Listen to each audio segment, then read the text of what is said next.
जय महाराष्ट्र मित्रांनो, BSNL तर्फे नवीन जाहिरात आली आहे, भरती निघाली आहे. खासियत याची अशी आहे की सिनियर एक्झिक्युटिव्ह ट्रेनी या पोस्टसाठी ही भरती असणार आहे. सॅलरी चांगली आहे, अप्लाय प्रोसेस पण अगदी सोपी असणार आहे. त्यामुळे सिलेक्शन कसं होणार आहे, वयाची अट काय, संपूर्ण माहिती मी तुम्हाला आजच्या व्हिडिओ सांगतोय. कारण की अनेक जण आहे ज्यांना गव्हर्नमेंट जॉब पाहिजे आहे किंवा ते जॉबच्या शोधात असाल, त्यांच्यासाठी ही बेस्ट अपॉर्च्युनिटी आहे. तुम्ही फ्रेशर असाल तरी इथे अप्लाय करू शकताय. त्यामुळे आजच्या व्हिडिओत संपूर्ण डिटेल समजून घ्या. अशाच एज्युकेशनल इन्फॉर्मेशन व्हिडिओसाठी चॅनल सबस्क्राईब करून ठेवा. चला तर बघूया डिटेलमध्ये.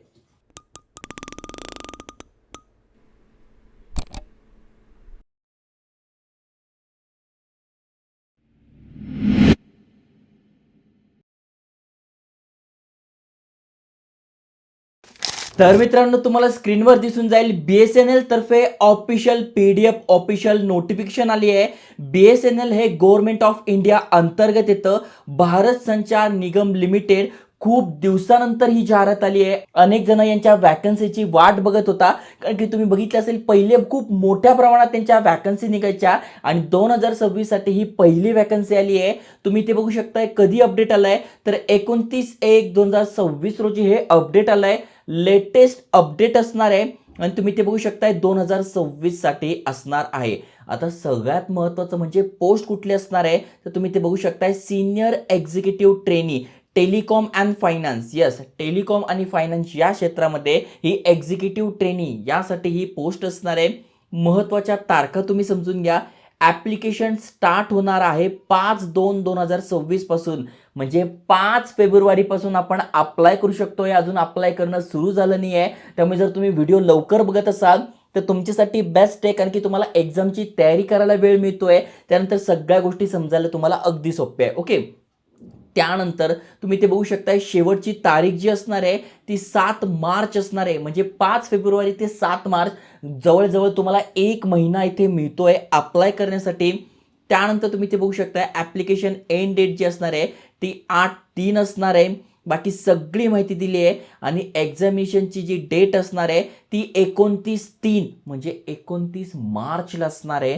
म्हणजे अजूनही तुमच्याकडे 1.5 ते 2 महिने आहे अभ्यासासाठी, जी की कम्प्युटर बेस्ड एक्झाम होते, इंटरव्ह्यू होतो आणि सिलेक्शन, अशी सोपी प्रोसेस इथे आहे. ओके, आता खाली स्क्रोल केल्यानंतर जे PWBD कॅन्डिडेट आहेत त्यांच्यासाठी पण माहिती दिलेली आहे आणि कुठल्या पोस्ट आहे, कास्टनुसार किती जागा आहेत ती पण माहिती दिली आहे. जसं की बघू शकता senior executive training telecom stream यासाठी टोटल 95 जागा आहे. SC साठी 14, ST साठी 7, त्यानंतर तुम्ही बघू शकता OBC साठी 25, EWS साठी 9 आणि OBC यासाठी तुम्ही बघू शकता 40 जागा आहे आणि PWBD साठी पण जागा आहे. त्याच्यानंतर फायनान्स स्ट्रीममधनं तुम्ही अप्लाय करताय तर 25 जागा आहे टोटल, ज्यामध्ये SC साठी 4, ST साठी 2, OBC साठी 6, EWS साठी 2 आणि OBC साठी OSOBC साठी इथे 11 आणि PWBD साठी 1, अशा टोटल इथे जागा असणार आहे. ओके, बाकी सगळी माहिती दिली आहे. तुम्ही PWBD कॅन्डिडेट आहात तर तुमच्यासाठी इथे बघा डिटेलमध्ये माहिती दिलेली आहे. आता सगळ्यात महत्त्वाचं म्हणजे इथे जर अप्लाय करायचं असेल तर वयाची अट काय, तर मिनिमम तुमचं वय 21 पाहिजे आणि मॅक्झिमम तुमचं वय 30 पाहिजे ओपन कॅटेगरीसाठी. पण जर का तुम्ही इथे बघू शकताय OBC मधून असाल तर 33 पर्यंत करू शकताय, म्हणजे 3 वर्षाची सूट दिली आहे. 30 कोणासाठी आहे, अनरिझर्व म्हणजे जनरल कॅटेगरी, EWS कॅटेगरी आणि OBC CL साठी.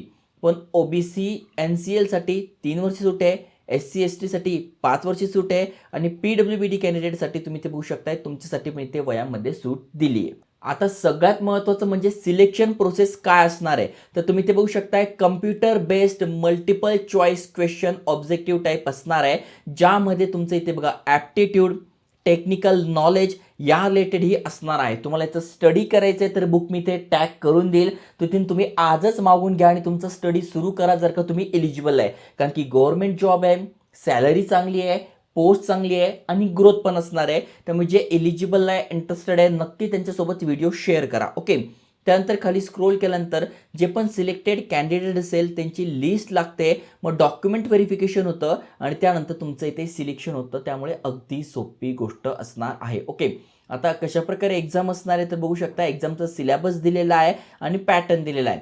मग टेलिकॉमसाठी तुम्ही अप्लाय करताय तर पार्ट 1 मध्ये इथे बघा ॲप्टिट्यूड टेस्ट 40 मार्कासाठी 40 क्वेश्चन असणार आहे, 180 टोटल मिनिटं मिळत आहे.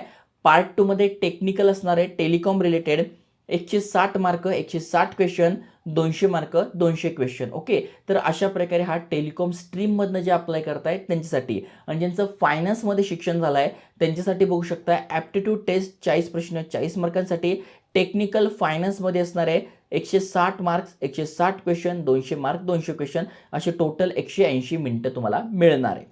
त्यानंतर तुमची मेरिट लागेल, डॉक्युमेंट व्हेरिफिकेशन होईल आणि सिलेक्शन होईल. तर अशा प्रकारे ही सगळी इथे माहिती दिलेली. ओके, त्यानंतर तुम्ही ते बघू शकताय करिअर प्रोग्रेस कशी आहे ती दिलेली आहे. प्रोबेशनरी पिरियड असणार आहे 2 वर्षाचा, त्यानंतर तुम्ही ते परमनंट होता. बाकी सगळी माहिती दिलेली आहे. सॅलरी किती आहे, फी किती आहे तर ती पण दिलेली आहे. तुम्ही ते बघू शकताय. फी ते खूप जास्त दिलेली आहे, 1250 रुपये इथे फी दिलेली आहे, जी की तुम्ही बघू शकताय. ऑनलाईन तुम्ही पे करू शकताय. कुठले कुठले डॉक्युमेंट लागणार आहेत ते दिलेलं आहे. एक्झाम सेंटर्स कुठले तर 27 सिटीजमध्ये आहे. महाराष्ट्रामध्ये पण अनेक ठिकाणी यांचे एक्झाम सेंटर्स असणार आहे, ते तुम्ही ते बघू शकताय. अजून खाली स्क्रोल केल्यानंतर डिटेलमध्ये माहिती दिली आहे, इन्स्ट्रक्शन दिलं आहे, जे की तुम्ही एक्झाम द्यायला जाणार असाल त्याच्यासाठी तुमच्यासाठी बेस्ट असणार आहे. आता कुठल्या कुठल्या स्ट्रीम इजिबल आहे तर तुम्ही ते बघू शकताय. टेलिकॉम ऑपरेशन या पोस्टसाठी तुम्ही अप्लाय करताय तर इंजिनिअरिंग किंवा बॅचलर ऑफ टेक्नॉलॉजी डिग्री किंवा इंजिनिअरिंग डिग्री तुमची आहे विथ मिनिमम 60% मार्क्स आणि फुल टाईम. यस, विथ 60% मार्क जर तुम्ही इंजिनिअरिंग ग्रॅज्युएट आहात. कुठून तर electronics and telecommunication, electronics, computer science, information technology, electrical, instrumentation और किंवा combination of this discipline as a core with other associated engineering branch तरी चालणार आहे. ओके, आणि फायनान्समधून करताय तर तुम्ही CA आहात किंवा CMA आहात तर तुम्ही इथे अप्लाय करू शकताय. तुम्हाला डिटेलमध्ये सिलेबस पाहिजे असेल, बुक पाहिजे असेल तर मी ते टॅग करून दिलं आहे आणि इथे पण दिलं आहे. ॲप्टिट्यूड जी असणार आहे ती टेस्ट कशा प्रकारे होणार आहे त्याची माहिती दिलेली आहे.